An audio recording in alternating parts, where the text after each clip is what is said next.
Assalamualaikum warahmatullahi wabarakatuh. Nama saya Alfi Fauziza, saya mahasiswi Universitas Sari Jakarta. Pada kesempatan kali ini, saya akan membahas hubungan antara COVID-19 dengan matematika. Sebelumnya, video ini terinspirasi dari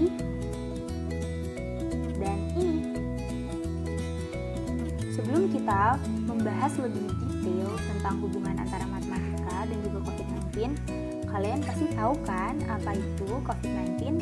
Ya, COVID-19 adalah virus yang menyerang sistem pernafasan kita dengan perkembangan yang sangat cepat. Tapi nggak perlu takut, kalian bisa meminimalisir perkembangan dari virus COVID-19 tersebut dengan cara social distancing dan juga stay at home.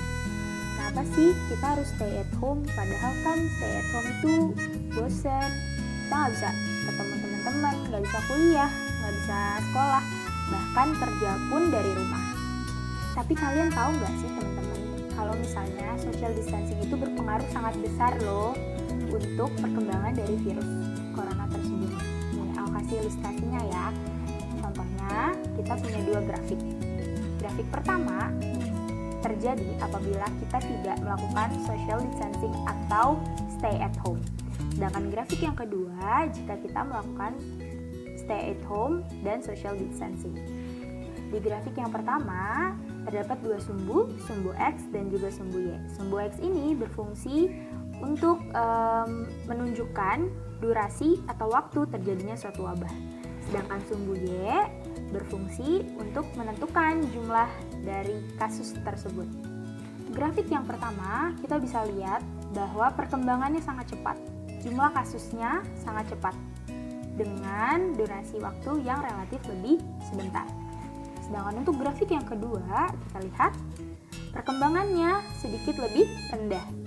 Tetapi durasi dari perkembangan jumlah wadah tersebut sedikit lebih lambat. Kalau kayak gitu, kenapa nggak pilih grafik satu aja, Vi? Kan grafik satu lebih cepat penyelesaiannya. Tunggu dulu. Kalau misalnya kita memilih grafik satu, kalian lupa ya kalau kita punya garis save atau bisa kita sebut sebagai save line. Nah, save line ini merupakan suatu garis di mana menunjukkan fasilitas dari kesehatan negara kita. Contohnya kayak jumlah rumah sakit, jumlah tempat tidur, jumlah dokter, perawat, fasilitas rumah sakit yang lainnya, obat-obatan, dan yang lainnya. Nah, untuk grafik yang pertama terdapat bagian kurva yang berada di atas garis save line ini. Itu artinya apa sih? Itu artinya banyak orang-orang yang positif corona tidak mendapatkan fasilitas kesehatan sehingga dapat memperparah penyakit yang mereka derita, bahkan akan menyebabkan kematian. Sedangkan untuk grafik yang kedua, seluruh pasien atau orang yang positif corona berada di bawah garis save line. Berarti mereka semua bisa ditangani oleh tenaga medis dan mendapatkan fasilitas kesehatan. Penyebaran virus COVID-19 merupakan penyebaran eksponensial. Kenapa? Hal ini karena penyebarannya meningkat 2 kali lipat setiap harinya. Nih, aku kasih ilustrasi ya. Contohnya, kita punya satu amoeba di dalam satu toples. Nah, pada hari berikutnya, amoeba tersebut membelah menjadi 2, pada hari kedua menjadi 4, dan pada hari ketiga menjadi 8, pada hari seterusnya menjadi lebih banyak. Nah, inilah yang disebut sebagai perkembangan eksponensial. Kasus ini dirumuskan sebagai 2 pangkat X, di mana X adalah jumlah hari atau waktu perkembangannya. Untuk mengubah perkembangan COVID-19 menjadi sebuah rumus, kita membutuhkan 3 variabel. Yang pertama NH adalah jumlah kasus per hari, kemudian R, jumlah rata-rata orang yang bertemu pasien COVID-19, dan P adalah peluang tertularnya orang yang bertemu pasien COVID-19. Nah, didapatkan rumus NH sama dengan NH dikali R dikali P, NH plus 1 sama dengan NH plus NH dikali R dikali P. NH plus 1 sama dengan jumlah total orang positif di hari berikutnya, NH adalah jumlah orang positif di hari sebelumnya, dan NH dikali R dikali P adalah pertambahan kasus per hari. Sehingga NH plus 1 sama dengan NH plus NH dikali R dikali P. Kita sederhanakan ya menjadi 1 plus R dikali P pangkat N dikali NH. Jadi, jika kita mau mencari hari ke X, NH plus X sama dengan 1 plus R dikali P pangkat X dikali dengan NH. Sehingga untuk mengurangi pertambahan pasien pada hari berikutnya, yaitu dengan cara mengurangi nilai R dan nilai P. Kita tahu nilai R adalah jumlah rata-rata orang yang bertemu pasien COVID-19, kita bisa turunkan dengan cara social distancing dan juga stay at home. Sedangkan untuk nilai P adalah peluang tertularnya orang yang bertemu pasien COVID-19, kita bisa menguranginya dengan cara memakai masker, rajin cuci tangan, pola hidup sehat, memakai desinfektan, dan yang lainnya. Kita masuk ke contoh soal ya. Jika keadaan tidak social distancing, diketahui orang yang bertemu pasien positif sebanyak 30 orang dengan kasus sebelumnya sebanyak 100 orang dan peluang penularannya sebesar 3%. Ditanyakan berapakah jumlah orang positif pada hari ke-10?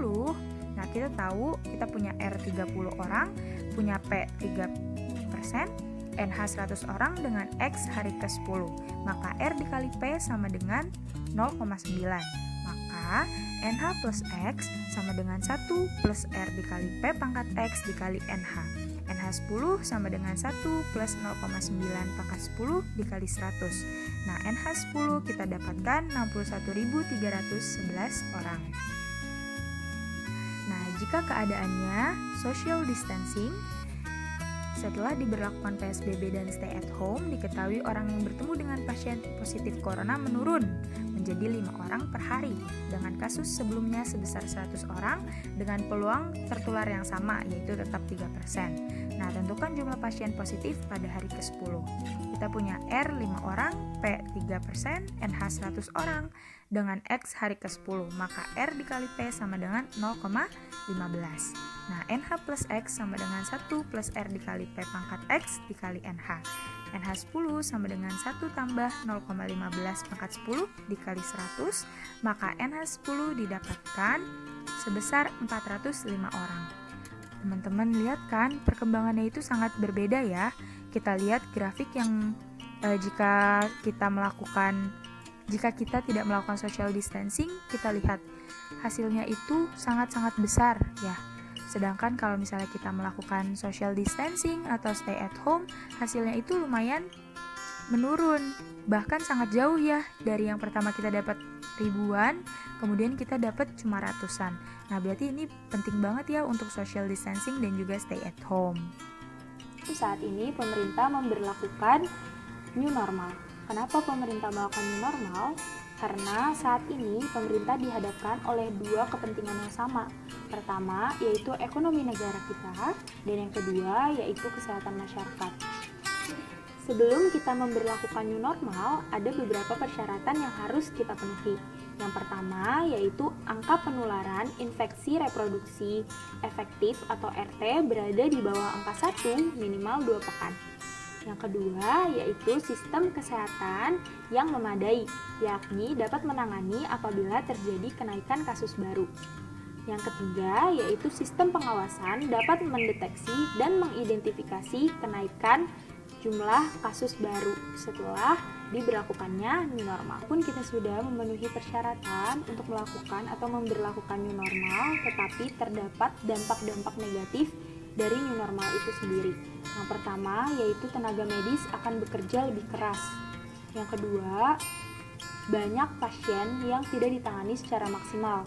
Yang ketiga, yaitu tingkat kematian yang lebih besar bagi orang-orang yang rentan. Maka dari itu teman-teman, pesan dari aku untuk kita semua, walaupun kita sudah memberlakukan new normal, sudah bisa bertemu dengan kerabat, bertemu dengan teman-teman, bisa sekolah, kerja seperti biasanya, tetapi tetap ingat untuk selalu melakukan dan memberlakukan protokol kesehatan dengan rajin cuci tangan, memakai desinfektan, dan juga memakai masker.